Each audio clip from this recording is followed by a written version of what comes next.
د ګرمۍ موسم دی او باید د زیاتې ګرمۍ څخه ځان وژغورو. نو هغه کومې لارې چارې دي چې موږ کولی شو د ګرمۍ څخه ځان وژغورو، او کوم هغه خلک دي چې ډېر زیات مواجه دي دې ته چې د بدن مایعات یې کم شي او د ګرمۍ د بدو عوارضو ښکار شي.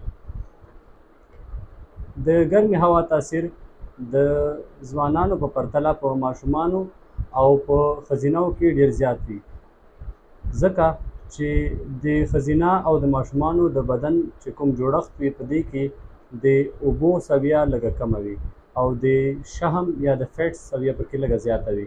نو په دې توګه باندې که چېرته دوی زیات ګرمۍ سره مخ شي نو د دې لامل کېدلی شي چې د دوی د بدن اوبو سویه ډېر ژر راکمه شي، نو باید په دوی کې احتیاط وشي.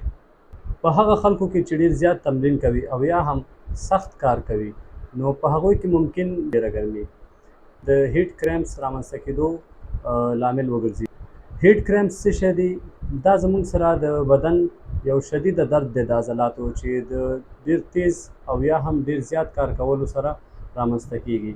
دا په هغه خلکو کې چې مزدورکاري وي او یا هم ورزشکارانو کې رامنځته کېدی شي. بله نوع د مشکل موږ سره هیټ اګزاسشن دی چې په کوم کې د انسان بدن د زیاتې تودوخې د وجې د ډېرو مشکلاتو ښکار کېږي. د تودې هوا څخه د ځان ساتلو لپاره هڅه وکړئ چې څومره زیات مایعات اخیستلی شئ واخلئ. د ګرمې هوا پر مهال باندې د انسان د بدن څخه په څو طریقو سره د اوبو اخراج صورت نیسي. یو خو د خولې نوع ده، د خولې په شکل باندې د انسان د بدن نه زیاتره مایعات وځي. بل چې دی زموږ سره انسنسیبل لاس آف واټر دی د باډي نه چې هغه نه ښکاري خو د ایواپوریشن په صورت کې د انسان د بدن نه وځي.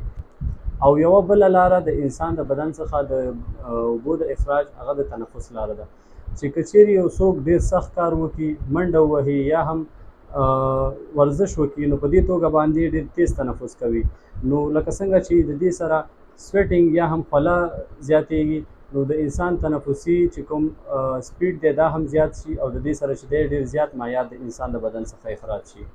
د ګرمې هوا د بدو عواملو څخه ځان ساتلو لپاره تاسو باید ډېر زیات مایعات استفاده کوئ.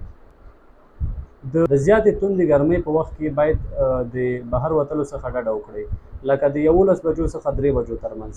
هڅه وکړئ چې په سیوري کې پاتې شئ او د ډېر زیات ګرځېدو څخه ډډه وکړئ.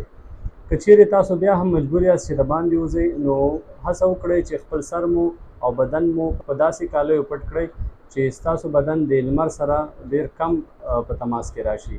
تاسو باید داسې جامې واغوندئ چې پراخه واوسي. که چیرې جامې مو ډېرې بندې وي نو انسان د بدن نه چې کوم حرارت ووځي نو هغه رابندېږي او د کلکو جامو په صورت کې د انسان بدن خپل نورمال فزیولوژیک ډول باندې خپله تودوخه نشي برابرولی.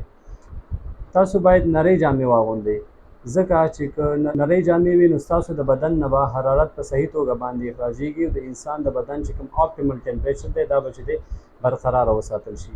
مایعات زیات استفاده کوئ او هم چې دی شربتونه استفاده کوئ او په دې کې هڅه وکړئ چې لیمو، مالګه او د ګلوکوزو مقدار دا پکې شتون ولري چې ستاسو بدن ته د هغوی څخه د خارج شوي موادو پوره په پوره بدیل ورسیږي.